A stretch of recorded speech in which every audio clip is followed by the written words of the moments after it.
the damage is just too much.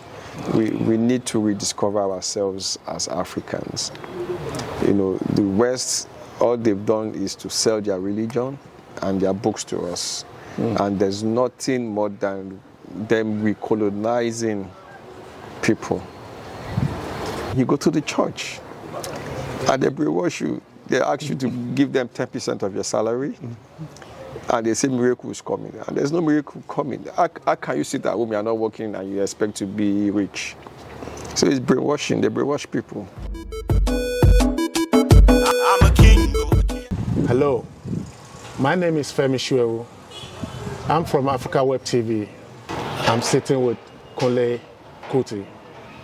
And I think that last name says a lot. And if you look at the guy sitting next to me today, you'll see the total resemblance with Fela Anikulapo-Kuti. He's the director of the Kalakuta Museum, preserving the heritage, proud heritage of one of the greatest Africans that has ever lived, Fela Anikulapo-Kuti. Mr. Kunle Kuti, welcome. Thank you. A lot of people will say, who is Kunle Kuti? So, I'm Kunle Kuti. I'm Fela's second son. I manage the museum, and I'm very quiet and reserved. I'm not out there like my other, brothers. Why is it that you have chosen to be the quiet one? It's nature. I don't know how I got there, but Were you not interested in music or? Even when Fela was alive, I managed the shrine as well. Then I was the manager there as well. So just kind of quiet, kind of like my nature to be a bit quiet and laid back a bit. You are just a facilitator behind the scene? It's not as if I want to be a musician, I can't be a musician. I studied music, I can read, write, I can play a few instruments, but I personally chose not to, be a musician for personal reasons, But never say never. I don't know what tomorrow would bring. I might change my mind. But if I change my mind, I'd rather be a producer, So, and again, my son is studying music, he's in the uni, he should graduate this year, so I'm waiting for him when he's done. I want to work with him, so you might hear from us soon. Yeah, music runs in the family. Yeah. How is it to be the son of Fela?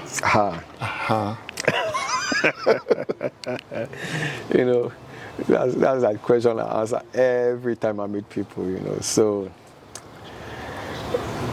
I know it's weird the way people, some people see Fela like, to me it's just like an ordinary person. It was my father, still my father anyway. So, but I understand his characters are a bit weird, Fela is who he is, you can't change him. No. Yeah, and I'm happy he stood for people's rights. He was a how do I explain this? Anyway, he stood for his people, fought for people's rights, and gave them a mouth to speak as well. Fought against oppression, injustice, bad governance, etc. The list keeps going on, and that's the problem we have in Africa, just bad government, and he couldn't, stick it again. So he had to do something about it, which he did through his music to communicate with his people. As a child of Fela growing up, how was that, seeing your dad going through? I mean, the struggle is, okay, a lot of people romanticize that, but we knew what happened with the first Kalakuta Republic. Yeah, that got burnt. We knew what happened to the mother. How was that for children growing up in that environment? It was a lot, it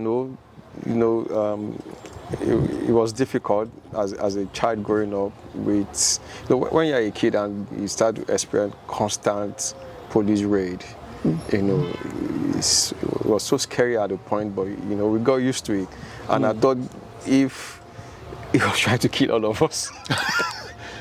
Because they didn't stop coming. It's like they were just, maybe when they are idle, like, okay, let's go to Kalakuta. Yes. Because, I don't know what else would make them come and raid Kalakuta on a constant base. Like, they just come. When he has done an interview, let's go and read him. He's released a new song. So it was tough growing up, and people didn't want to really associate with us because they labeled him public enemy, for saying the truth. Yeah. So tell us a little bit about yourself. Me? Let's put Fela aside yeah. Because you are also a man of yourself. You just said even the shrine, you are like the person running it. Yeah, the old shrine, Fela's shrine. Fela's shrine, and here you are. Here again. Also, just continuing his legacy, at least preserving his legacy. We have to. So tell us about yourself. Who is Kunle Kuti? Okay, I'm Kunle Kuti, second son, number 4 on the list of his children. Very quiet. You hardly hear about me. I have a family. I have 2 boys. What else? I run the museum. I joined Kalakuta as an organization. So I worked with Kalakuta Limited as the manager at the shrine. Then I also worked as a road manager on tours with him. Okay. Yeah. You traveled also all over with him? Yeah, we travel a lot. So I was his road manager anytime we go on tour. Okay.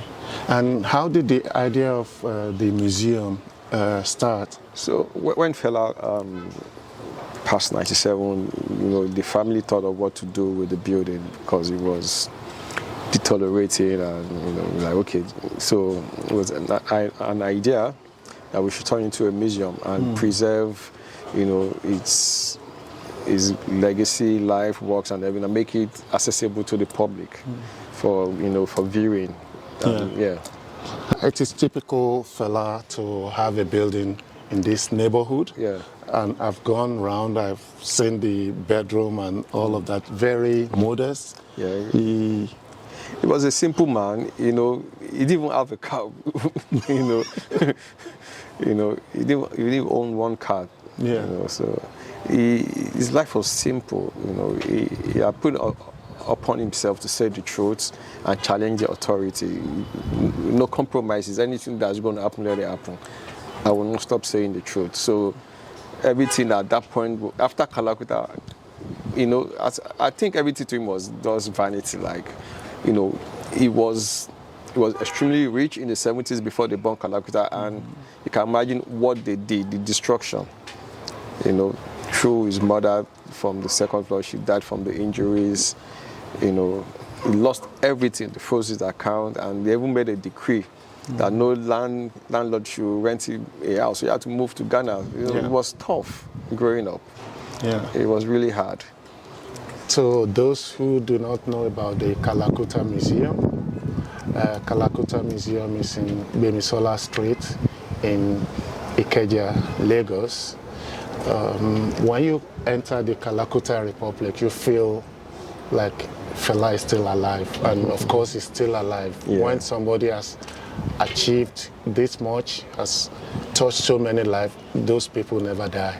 So when you enter the museum, it's like you feel his presence. You feel his presence, but it's also like 3 or 4 dimensional. You see him everywhere, watching over you.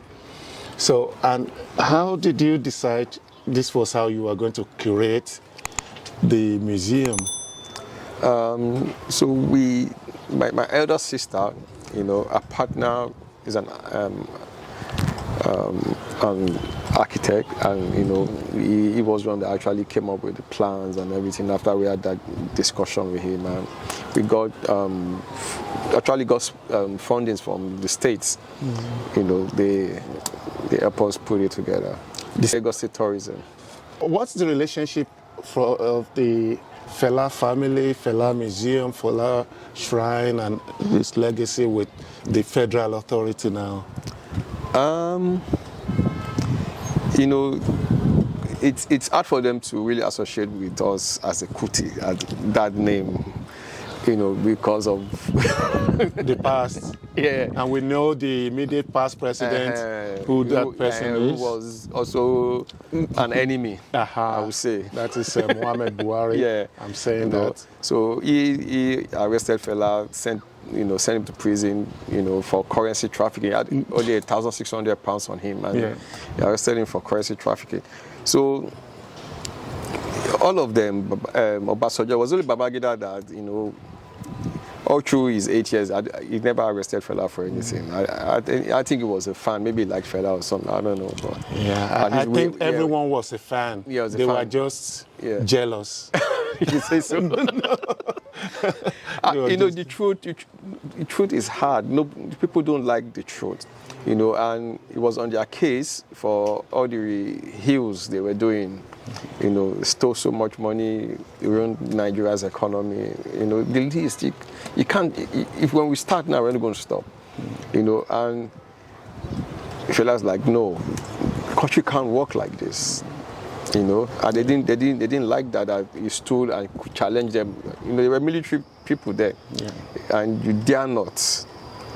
One of the other things that really, I won't say attracts me, but really very fascinating about this museum is also that people can stay here. Yeah.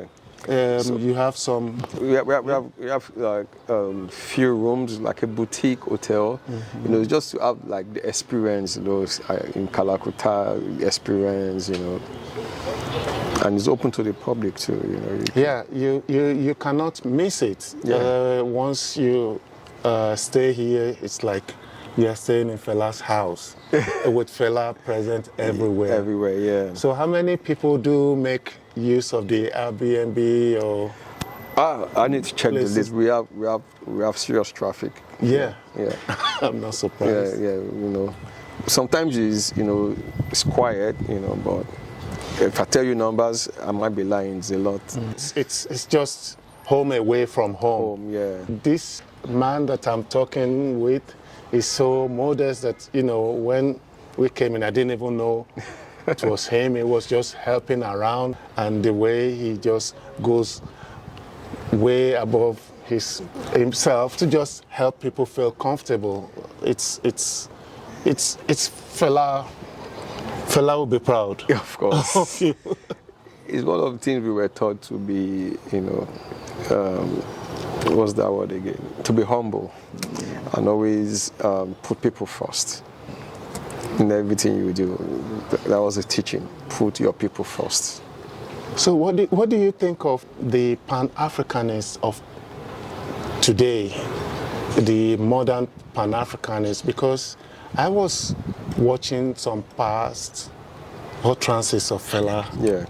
And I'm like, this man was either a sage or he was just way ahead of his time, because even some of the languages he was using 40 years ago are now being used by some of the modern day Pan-Africanists. Yeah, because he chose not to read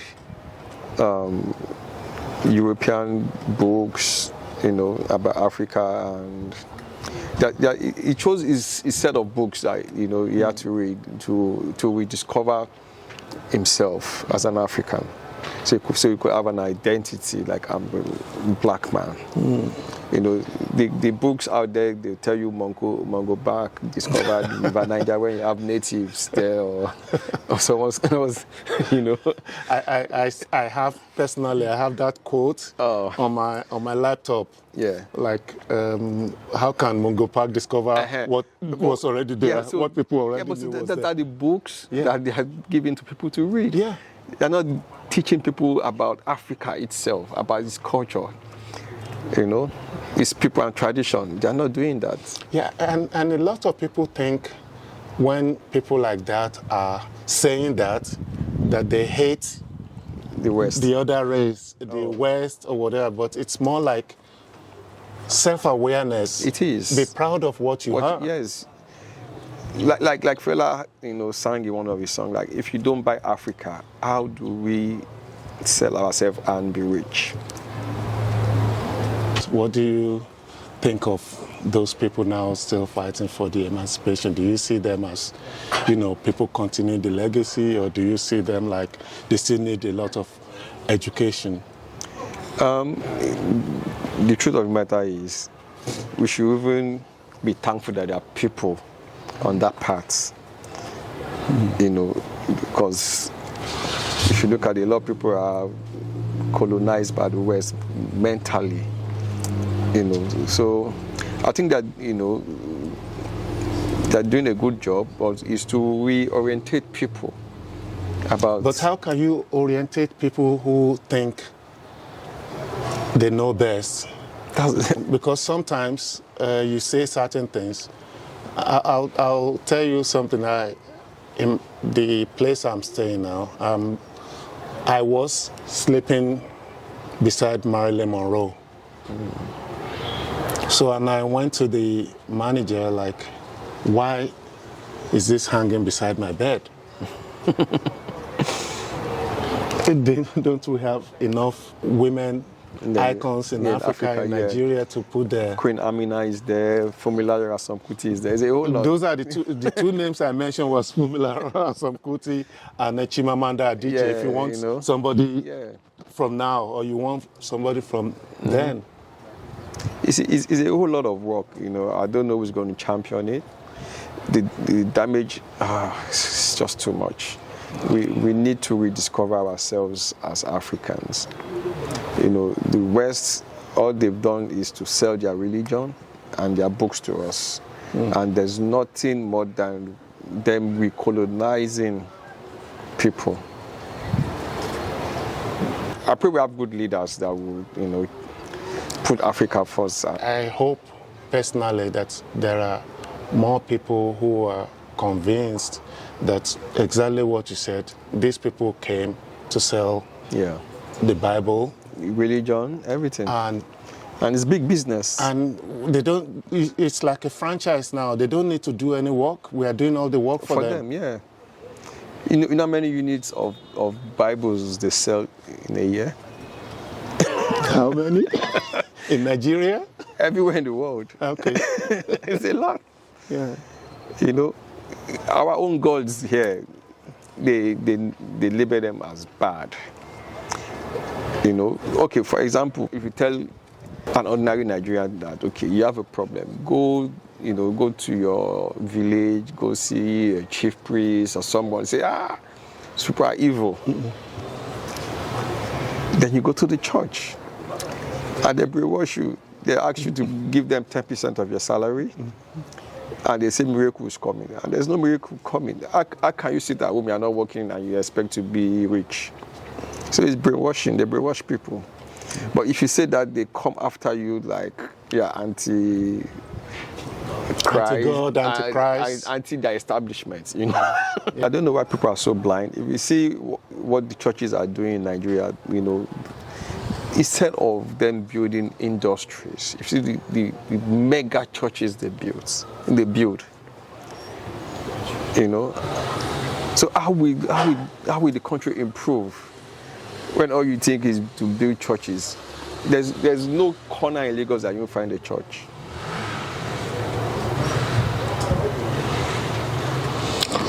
Well, Mr.